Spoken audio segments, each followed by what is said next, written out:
लाभ, जीवन और मरण ये किसी मनुष्य के हाथ में नहीं होता। ये सारे चीजें सब विधाता के ही अधीन होती हैं।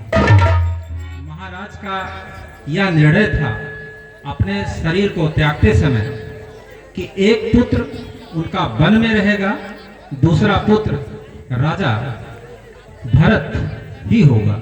अतः आपका अब इस समय प्रथम धर्म है कि आप महाराज के आदेशानुसार आप इस राज्य का शासन भार संभालें। नहीं गुरुजी, मैं नहीं चाहता बड़ा बनूं, रहने दो छोटा ही मुझको।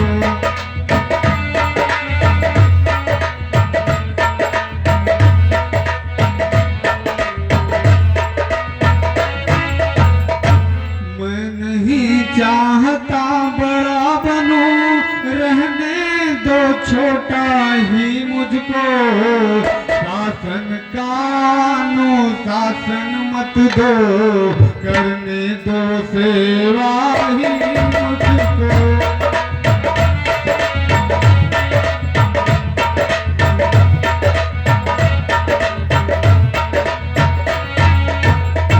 स्वामी उसका बनना अच्छा, जो स्वामी पद के समुचित हो। सेवक का स्वामी बनना तो अनुचित ही नहीं, कलंकित है।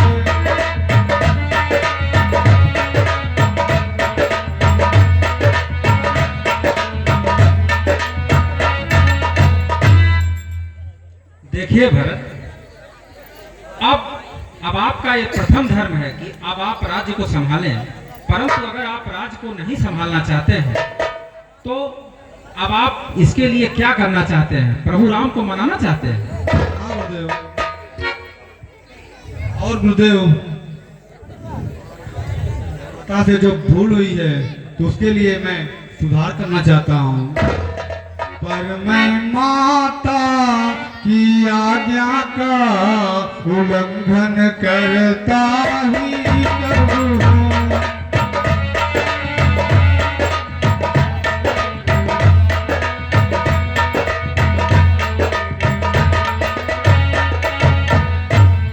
पर मैं माता की आज्ञा का उल्लंघन करता ही कब हूँ। मैं उस मत का जिसमें पाप लगे, अनुमोदन करता ही करूं।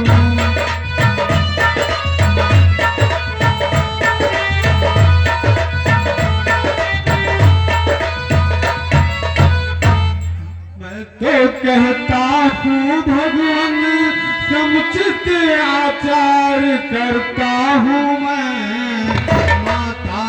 जो भूल हुई है जो, उसका सुधार करता हूँ।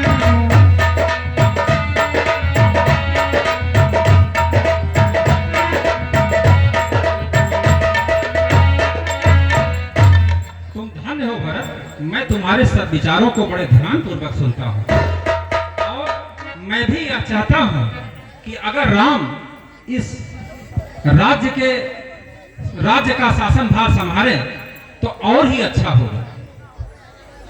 ठीक है गुरुदेव, तब हम लोग अब हमें क्या करना चाहिए कि जिससे भैया श्री राम वापस आ जाएं? वो तो आप ही उनको मना सकते हैं। तो ठीक है, मैं आपके बात का समर्थन करने के लिए चलूंगा साथ में।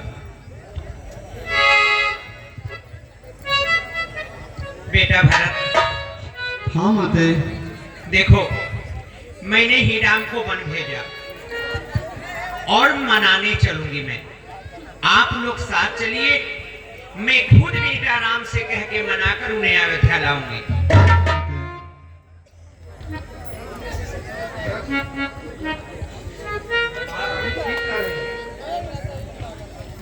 महारानी ने अगर वन भेजा है तो राम को वापस लाने का श्रेय भी महारानी का ही। और और इनकी बात वो अवश्य मानेंगे। ठीक है तात। गुरुवर, तो पूरे अयोध्या में ये संदेश दिलवा दिया जाए, यदि आज्ञा हो।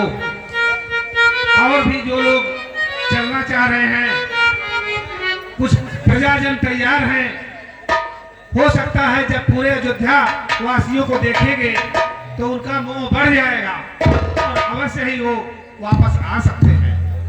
हाँ, मैं आपकी बात से सहमत हूँ।